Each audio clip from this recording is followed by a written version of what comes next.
alegría para mí, una satisfacción muy grande volver a hablar en esta facultad en la que he trabajado muchísimos años y realmente no dejo de trabajar porque estoy todavía activo en un proyecto de investigación, porque los profesores, además de enseñar, investigamos para renovar lo que enseñamos. Y ahora voy a hablaros de la fábula de Píramo y Tisbe, una historia que nos contó el poeta Ovidio, un poeta, ponedlo en el tiempo, que murió hace casi justamente 2000 años. Él echó a rodar por los siglos esta historia y esa historia ha fascinado siempre a los hombres. Lo vamos a ver incluso en la cantidad, en la catarata de imágenes que ha suscitado la historia de Píramo y Tisbe. Ovidio es un poeta que nos dejó fundamentalmente una obra que puede formar como una especie de arco. En la juventud escribió poesía amorosa, contando sus amores. Después enseñó a amar en El arte de amar, un libro que a lo mejor alguno de vosotros ha leído. Y después, en la madurez, escribe una gran obra que quiere dar como una imagen del mundo como transformación continua, no el mundo como algo estable y perenne, sino algo que no para de cambiar. Luego sufre destierro por un enfrentamiento con el poder de Octavio Augusto y allá en las costas del Mar Negro cantó su pena en una serie de elegías. A nosotros nos interesa hoy esa obra central, la llamada Metamorfosis o Transformaciones, en cuyo libro cuarto se incluye la historia de Píramo y Tisbe. Esta es una ilustración de un libro antiguo, del siglo XVII, y ahí veis cómo en el impresor ha querido dar una idea del contenido del libro cuarto de este gran poema, un poema que incluye centenares de historias. En este libro cuarto pues hay aquí varias historias de transformaciones, hay mujeres que se transforman en pájaros, una que se melicerta, que Ino y Melicerta, que se caen al agua, un suicidio, historias trágicas, transformaciones, un hombre y una mujer en una fuente que se funden en el hermafrodito, en el ser ambiguo, pero en el libro cuarto al impresor lo que más conoce, lo que sabe que es lo más popular, es la historia de Píramo y Tisbe, que es la que está aquí y que ahora vamos a ver. Vamos a ver un poco también el marco que le otorga el poeta a la historia, porque claro, Ovidio es un artista, no va a contar él siempre, no es la voz del poeta la que suena siempre, sino que hábilmente sabe hacer un rosario de historias donde a veces son, dentro de una historia, un personaje cuenta otra, como pasa si abrís el Quijote. En el Quijote ahí los personajes cuentan historias, a veces muy largas. Y esta historia la van a contar unas mujeres corrientes, unas tejedoras. Y no va a versar sobre dioses, sobre mitos antiguos, mitos de los orígenes, mitos cósmicos, como también los ha contado ya el mismo poeta en los libros primeros, sino es una historia contada por unas tejedoras sobre dos muchachos de una ciudad histórica, Babilonia, y que tienen unos padres, son gente corriente. De manera que eso es muy importante.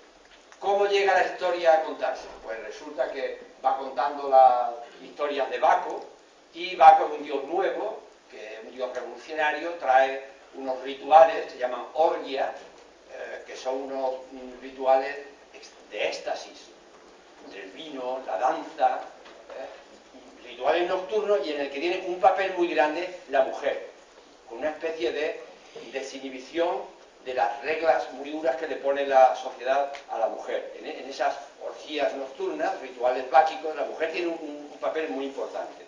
Y esas seguidoras de Baco se llaman Ménades, son algo así como mujeres poseídas por el dios.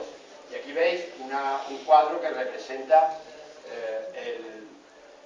los rituales báquicos, aparece aquí el clamor juvenalis, unos rituales juveniles, tímpanas son los panderos que tocan, aera son los címbalos, estos platillos que tiene aquí este personaje, y finalmente el buxus es la flauta, dos instrumentos que acompañan las danzas báquicas.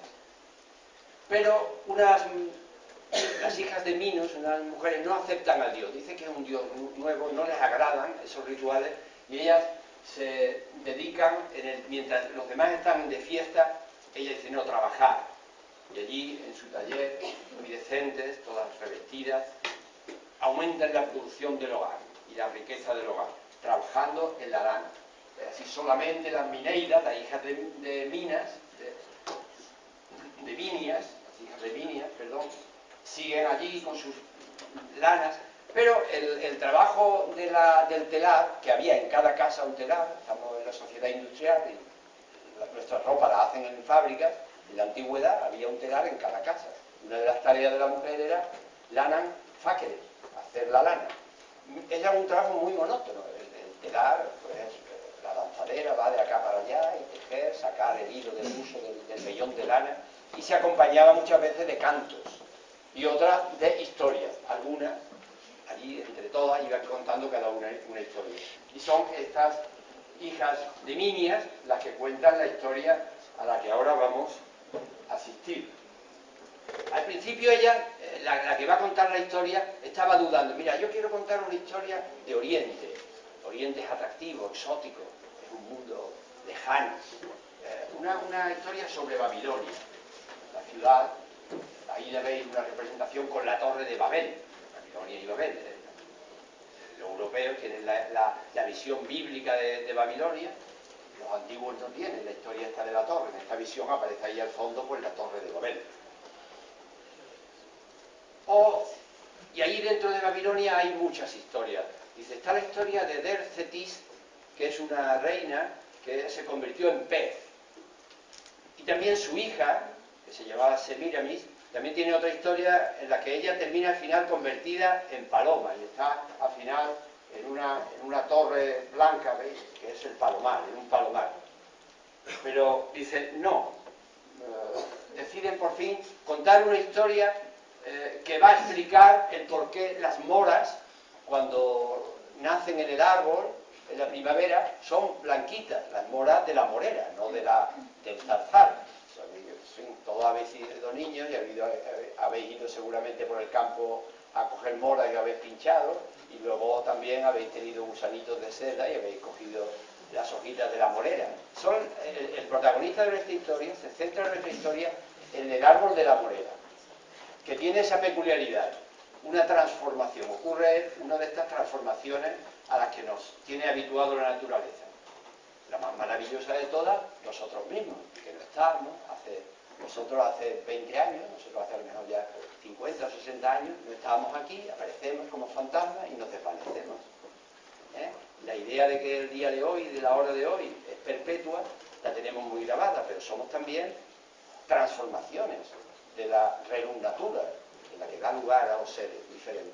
Entonces esto es una transformación de la naturaleza muy extraña. Sale el fruto blanco aquí, luego se va tiñendo como de sangre, y finalmente, igual que la sangre humana, un químico diría, claro, se oxida, el proceso de oxidación de los glóbulos rojos, pues termina negra.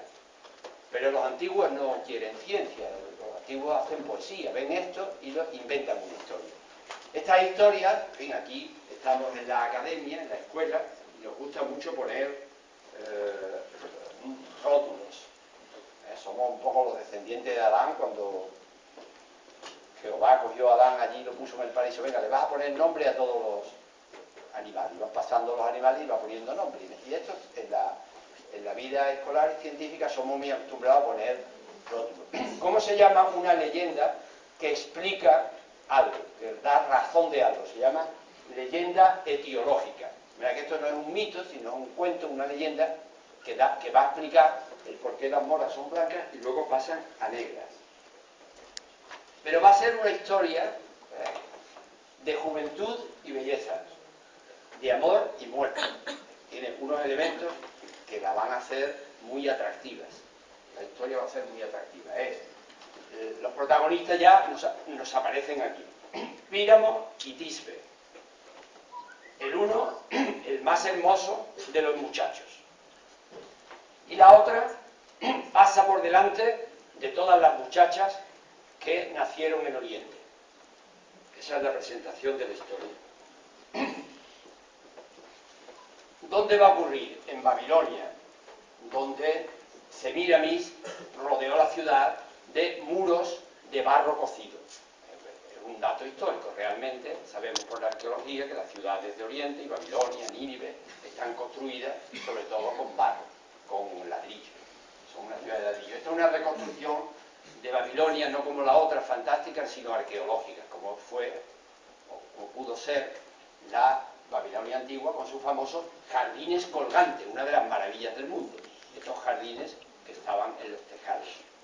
En esta ciudad hermosa, lejana, es donde se va a desarrollar la historia de Píramo y Tisbe. Eran dos muchachos vecinos que se habían enamorado, pero los padres, parentes, el padre y la madre, se oponían a la boda por razones que no conocemos. Pensad vosotros que esa libertad amorosa que tenemos ahora, que casi nos parece mejor la unión de dos personas cuando se aman, cuando hay detrás una pasión, eso es algo moderno. También ha existido la pasión, el enamoramiento en la antigüedad, no es que no existiera, pero el hombre ha sometido socialmente mucho la institución amorosa, el matrimonio, a los intereses económicos, y es algo que a veces decidían los padres. Por tanto, la oposición seguramente es que querían otro pretendiente para él y para ella, diferente. Y eso está vivo todavía, que hay grandes partes del mundo donde los padres casan a los muchachos.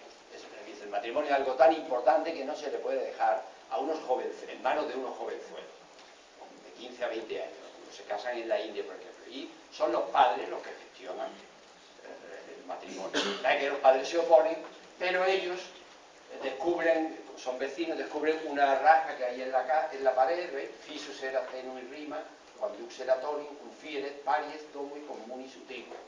Y vamos a oír las palabras de Ovidio. Si no las comprendéis todas, pues bueno, al menos algunas, porque todavía hablamos latín, en realidad en español no es más que un dialecto del latín, pues, o latín mal pronunciado, como se ha dicho a veces. Aquí aparece paries, que es la pared.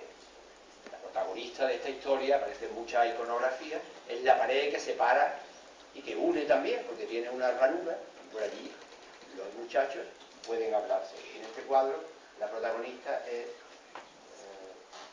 Tisbe, que la vemos ahí arrimada con el hilo en la pared. Un cuadro muy arqueológico. El pintor intenta que sea una oriental de aquella época, de la antigüedad.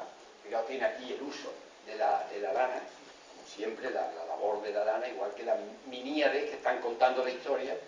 Aquí no le falta el detalle del uso con la lana, las labores propias de la mujer. Murmure planditia e mínimo transire solevam. En un susurro acallado, para que no lo oyeran los padres, las ternezas que se decían iban pasando de un lado a otro de la pared, en esta viñeta moderna. Invide diceban paries, quid amantibus optat. Pared envidiosa, ¿por qué te opones a los enamorados? Amantibus. Fijaos que el verbo, ahora también haremos incursiones lingüísticas. El verbo amare, el verbo amar, es un verbo escolar. Aprendemos a conjugar el verbo amo, el verbo en latín, amo, amas, amare, en español, amo, amas, amas. Es un verbo literario que está en las novelas. Evaristo amaba a Eulalia. No me amas. En la vida real no decimos este verbo, decimos te quiero, me gustas y cosas así. Es un verbo escolar que vive desde la escuela. Entonces, amantibus son los amantes, los enamorados. Tenemos que traducir aquí. Y fijaos cómo la iconografía salta de época. Estáis encontrando viñetas de ilustradores modernos, como una ilustración de cuentos, cuadros antiguos, y este de ahora. Este modernista, hacia 1900, donde expone a los dos chicos desnudos. pueden estar juntos, se desnudan detrás de la pared. Eso no está en la historia de Ovidio. Ya veréis cómo los dibujantes se salen de la historia muchas veces. Y aquí dice, ¿qué te importaría? Le hablan a la pared, que nos dejarnos unirnos de cuerpo entero. O si eso es demasiado, al menos que pudiéramos darnos unos besos, de mayúscula, landa. Bueno, la historia prosigue que, cansados ya de hablar a través de la pared aquella, deciden huir, escapar de la ley, huir de la casa, donde está allí la ley paterna, huir de la ciudad también, que está la ley social. Y van a ir, se citan en las afueras de Babilonia, en un sitio que para conocerlo las señas son que hay una morera, hay una fuente y hay la tumba de Nino. Nino es el esposo de Semíramis, que apareció ahí al principio, la que se convirtió en paloma. Nino y Semíramis son dos figuras también legendarias, tienen novelas detrás y muchas historias. Pero Ovidio no ha querido contar historias de reyes, ha querido contar aquí historias que se daba en muchas casas. Esta oposición de los padres a un amor de dos muchachos. Y aquí aparecen, se van a la cita, va primero Tisbe, de noche, sale a las afueras de la ciudad, pero aparece una leona que va a beber. Tisbe, asustada, huye y deja detrás el velo con el que se cubría. Y tenéis ahí algunas palabras que quizás podáis reconocer: la leona, leaena, y fugit, huye, y velámina, lapsa, reliqui, déjalo detrás, el velo. Aquí se ve el velo, la huida de la muchacha. Entonces, la leona, que viene de haber matado a unos bueyes con el hocico lleno de sangre, lo único que puede alcanzar de Tisbe es el velo y lo mancha, lo muerde y lo mancha con la sangre de los bueyes. Cuando acude a la cita Píramo, Tisbe está escondida en una cueva porque tiene miedo de la leona. Ve las huellas de la leona, como se ve aquí, el velo de Tisbe manchado de sangre, y saca la espada para darse muerte, y se suicida. Aquí en esta representación ya lo vamos viendo cómo los pintores, los dibujantes, reinterpretan el mito de memoria, porque la historia se cuenta de muchas maneras. Y aquí Tisbe está escondida en el follaje, ahí en la selva, no en una cueva. Entonces, Píramo, al clavarse la espada, la sangre salta, un poco para que la sangre llegue al fruto de la morera y la manche. Entonces Ovidio hace una cosa, nos vamos a parar ahora en un detalle del relato, que es que compara esa sangre que salta del pecho de Píramo con el reventón de una tubería por las calles de Roma, de una tubería de un plomo. Veis, aquí dice non aliter quam vitiato fistula plumo. La fístula es una tubería, vitiato plumo, el plomo lo tiene ya envejecido, está en mal estado, y de pronto un día estalla y lanza el agua arriba. Es decir, el poeta, aunque esté en un mundo imaginario, esté allá contando una historia, una leyenda de Oriente, no le importa acercarla al lector romano de su tiempo, que tiene esta experiencia de que algunas veces va por la calle, se rompe una tubería y salta el agua. Eso parece antipoético, pero no era así. Esto viene desde Homero, el primer que cantó en Hexámetros, también igual que la Metamorfosis, un poema largo contando historias antiguas, fue Homero. Todo es la fuente, el padre de la literatura griega y también de la latina.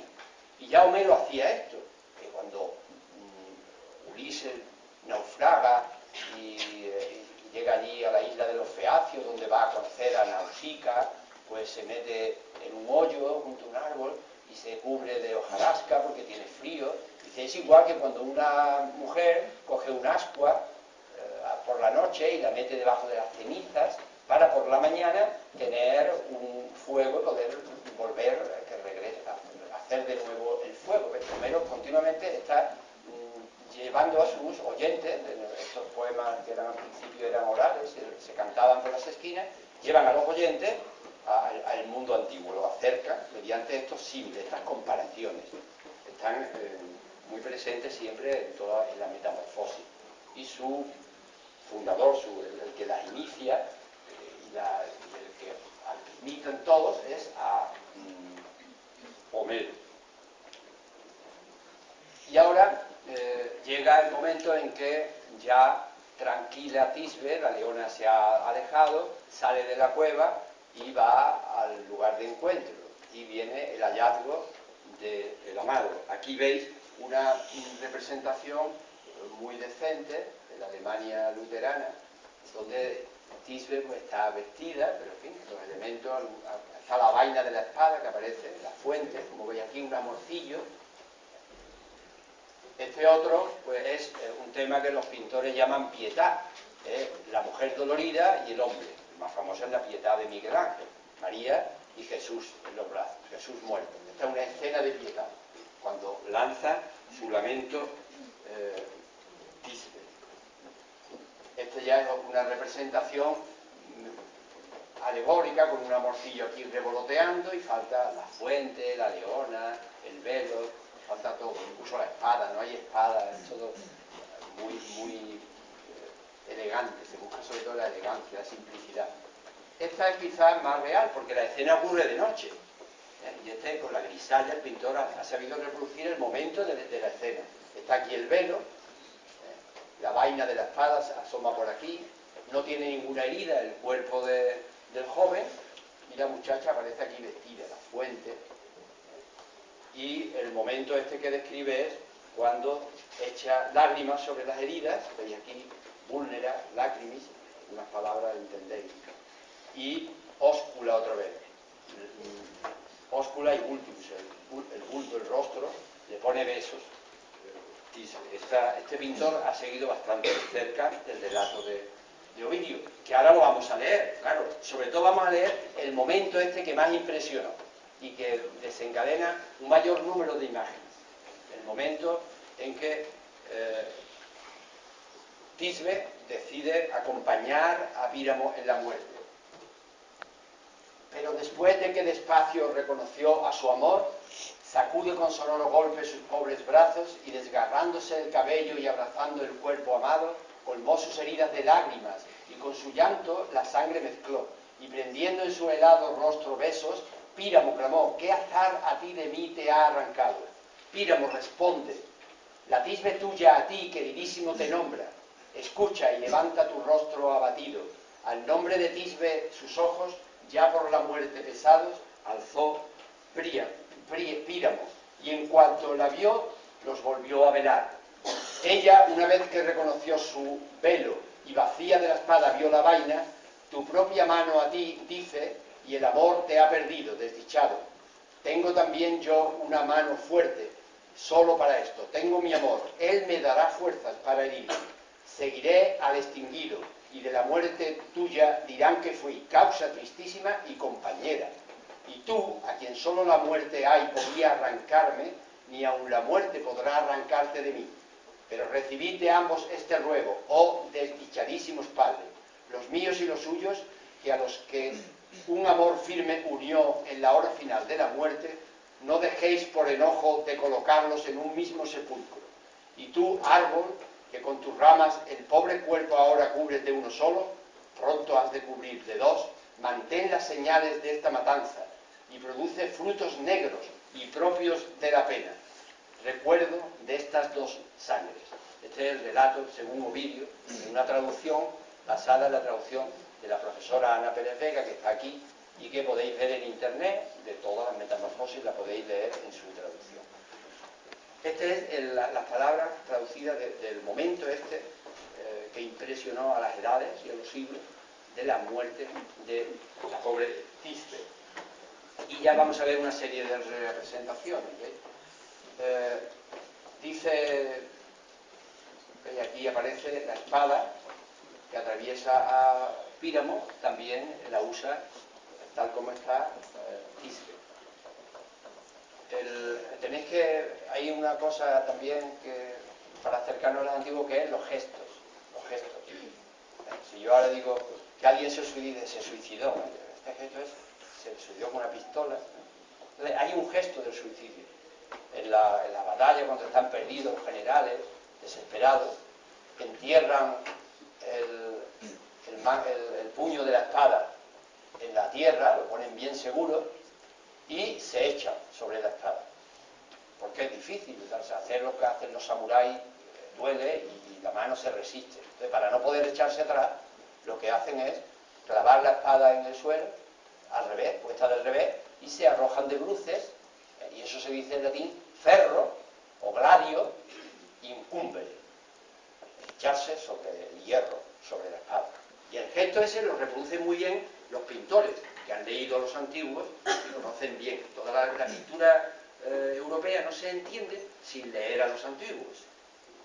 Y este grabado lo representa muy bien, como, igual que cuenta Ovidio, se echa sobre la espada Tisbe. Igualmente esta, ¿veis? Se abre de manos y se echa sobre la espada. Letico miserri madica causa comesque tu. Estas son las palabras que hemos traducido en latín. Esta incluso hace el gesto de quien se echa a una piscina, ¿veis? Antes de arrojarse sobre la espada, que sobresale aquí del cuerpo de Píramo. Y esta, ¿veis? Como también el pintor respeta el gesto antiguo, y es el momento también en que se arroja, ¿veis? Incubuit ferro, se echa de luces sobre el hierro de la espada. Y después un detalle, todo esto es un detalle lamentable para provocar las lágrimas cuando se lea, que todavía estaba caliente después de atravesar el cuerpo de Píramo. Por aduc acaede tepebat. Esta representación ya es de la vaina, aquí Píramo muerto y ella llorando, es diferente. Esta también un poco. Aquí es muy curioso, el pintor ha dibujado las moritas, estos puntos negros que se ven son las moras que ya teñidas con la sangre de Píramo van cayendo en el momento este del suicidio de Tisbe. Y esta igualmente, un grabado, otra representación más, con un amorcillo allí al fondo, que la causa de todo ha sido el amor, el niño travieso. Este se entiende totalmente de la historia y es una especie de exhibición del cuerpo de Tisbe, una especie de pose elegante en el momento de morir, parece que hace un gesto coqueto. Y lo mismo aquí, el pintor casi es una excusa para exponer el cuerpo del Pulcherrimus Píramo, del hermosísimo Píramo. Y ella también se arrima a los pechos la espada, tal como eso está en el relato de Ovidio. Y esta es una versión ya actual también, veis que el tema podía multiplicarse por 100, lo que yo te he traído unos ejemplos, pero es querido por los pintores de todos los tiempos. Incluso ya en la antigüedad, fijaos que la Mineira, la hija de Minias, que va a contar la historia, dice, bueno, como la historia de Dercetis, la madre de Semira, mira, sabe todo el mundo, voy a contar, dice, vulgaris fábula non es, una historia que no es corriente. Aquí tenemos que comentar de nuevo las palabras, para eso tenemos que estudiar también los textos que ha dicho la profesora Emilia Ruiz, lo importante que son. Uno ve aquí vulgaris y dice, esto es una historia vulgar, es decir, fea. No, el vulgaris en latín antiguo es que es propia de la gente, que lo cuenta la gente. Vulgus es la gente. Va a contar una historia no vulgaris, es decir, una historia que no está difundida, que es rara. Va a buscar una historia rara. Y luego la historia le llama fábula. No podemos traducirla como fábula esto, porque una fábula para nosotros es una historia ya especial, es un género de animalitos que hablan y al final hay una moraleja. Claro. Entonces aquí fábula es una historia, un cuento, no muy corriente, raro. Y esto era verdad cuando compone su obra Ovidio, pero en cuanto se compone empiezan a aparecer mosaicos, pinturas antiguas y ya desencadena una serie de historias, se convierte en lo contrario. La historia de Píramo y Tisbe es vulgaris, se repitió, se imitó en la Edad Media, Chaucer, luego Shakespeare 2 veces, Romeo y Julieta, imita a Píramo y Tisbe y te aparece también El sueño de la noche de verano. Y era ya tal hartura que tenía la gente de Píramo y Tisbe que Góngora compuso una parodia. Dice que fue la versión paródica, hizo una historieta, un romancillo, donde todo es igual, porque ya había demasiados Píramos y Tisbe.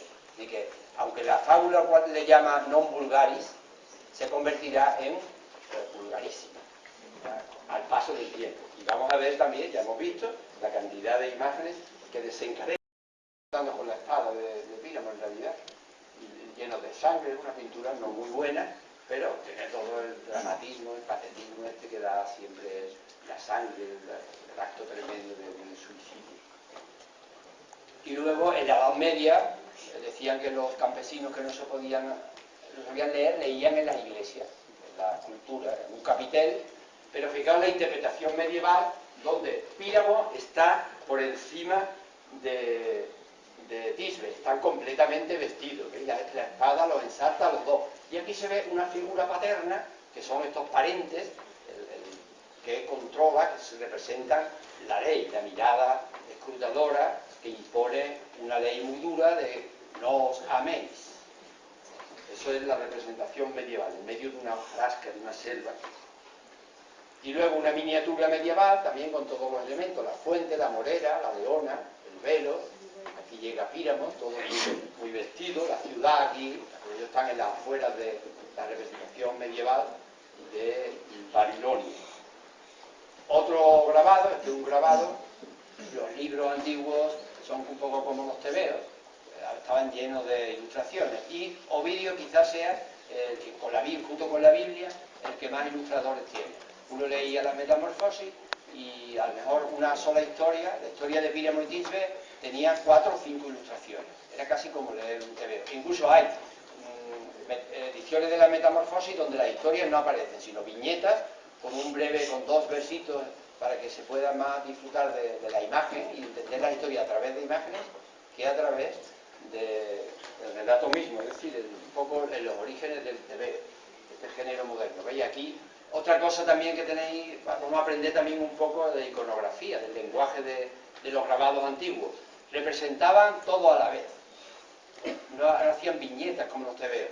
¿Veis? Aquí Tisbe está aquí suicidándose y aquí está huyendo de la leona, hacia la selva, no hacia la cueva, como dice Ovidio, sino hacia el monte. Aquí está la leona, 2 veces también, la leona que va a beber y la leona que mancha el velo de sangre. Y aquí, en esto sí es fiel, con la misma espada que se ha atravesado Píramo se atraviesa Tisbe. Otro grabado del mismo tenor posterior, este es bastante del 16, pero igual, la leona está aquí, Tisbe que va a la cueva, este sigue a Ovidio más de cerca, va a una cueva, y aquí el suicidio, y aparece como un detalle que indica la lectura del texto, esto va acompañando a la Metamorfosis, la tumba de Nino, el esposo de Semíramis, que aparece, Semíramis aparece al principio, la constructora de Babilonia, y aparece también al final porque se citan los chicos allí junto al sepulcro del rey Nino. Todo eso lo recoge ahí este grabado. Esto es del siglo XVIII, una especie de tebeo que servían a los ciegos y a la gente que iba contando historias por las esquinas. Y aquí está todo. Los niños se enamoran, luego la pared, la huida, el encuentro con la leona y finalmente el sepulcro común que habíamos visto como Tisbe le pide a los padres que la entierren, ya que no han podido vivir juntos, al menos en la muerte, hay un detalle lacrimógeno, al menos en la muerte estén juntos allí en un mismo sepulcro que se ve aquí. Y como no, en nuestro tiempo el tebeo también se ha ocupado de la historia de Píramo y Tisbe. Este ve el padre ceñudo, como en el capitel de la Edad Media, la Cosas Eternas, La Leona, Tisbe y los dos muchachos muertos. En 3 viñetas ha colocado la historia. Este otro son 2 páginas de un tebeo que tiene la historia entera. Hace muy bien en colocar esta grisalla de nuevo para que se vea que la escena del encuentro y del suicidio es de noche, ocurre de noche. Y veis aquí la leona que llega aquí, aparece por los fauces llenas de sangre porque ha estado a cazar, dice, pero no se dio cuenta de la llegada de una leona que regresaba de cazar. Dice ahí el bocadillo del tebeo. Y ahora la metamorfosis es entendida de distintas maneras. En la historia de Ovidio, lo hemos visto, la metamorfosis ocurre porque Tisbe, en cierta manera, maldice a la... no maldice, sino le pide al árbol que conserve el recuerdo de su sangre. Y en el fruto lleve una especie de sello, él le llama monumenta, un recuerdo de la sangre de los 2 jóvenes enamorados. Pero es muy fácil decir, no, se transformó en morera, como tantas veces en Ovidio se transforman en animales o en plantas, las criaturas, pues aquí el pintor refleja cómo el cuerpo de Píramo se va haciendo leñoso y sale una morera de su cuerpo. Este otro también, ¿veis? Se ve la transformación de una mujer en árbol. Aparece la pareja, la sangre arriba, las hojarajas rojas, representación de la sangre, y los 2 enamorados que van formando el tronco, se van transformando en la morera. Incluso en la temporada 23, el capítulo 13 de Los Simpsons, un abuelito le cuenta la historia de Píramo y Tisbe a los protagonistas de la familia esta de Los Simpsons. Y allí el final es que se aman, transformados en 2 árboles, se abrazan, tienen un final feliz, distinto del que aparece en Ovidio. Y eso es todo, simplemente ya como palabras finales, que veáis que de ese mundo burocrático que os ha pintado aquí, de ese estiércol burocrático, salen luego estas bellezas, el poder uno acercarse no solamente a textos, al relato, a oír como un eco del pasado, como si la máquina del tiempo nos trasladara y poder hablar con Ovidio, que él nos cuente a través de esas muchachas tejedoras, de estas hijas de Minia, esta historia tan hermosa de Píramo y Tisbe, sino que también nos abrimos a toda la cultura europea, a gozar, a disfrutar más cuando vemos una imagen, o leemos un tebeo, vemos una película. Todo esto nos da una profundidad que sucede todo, emana de ese suelo de donde hay que trabajar y estudiar. Es muy difícil, es verdad, pero al final es una gran satisfacción llegar a este mundo lleno de alegrías y de sugerencias que nos legaron los antiguos.